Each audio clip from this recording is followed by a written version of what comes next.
Hai guys, kepada abang-abang dan akak-akak yang dah lambat nak pergi kerja, tinggal masa 5 atau 10 minit saja, korang wajib tengok video terbaru Chef Shah ni guys, iaitu Terung Balado Merah. Salam guys, bersama sekali lagi dengan saya Chef Shah dan juga Chef Faiz Meletup Kebabu.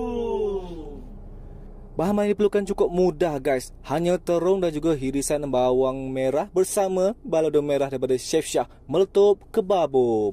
Okey guys, mula-mula sekali korang kena goreng dahulu terungnya ya. Minyak panas-panas baru korang masukkan terung tu, barulah cantik.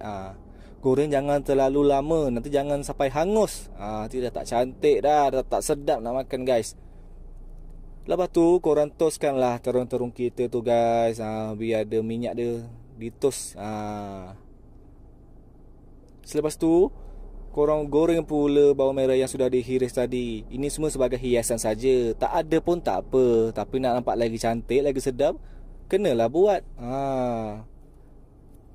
Bawang-bawang ni tadi korang letaklah di atas terung kita tadi tu guys.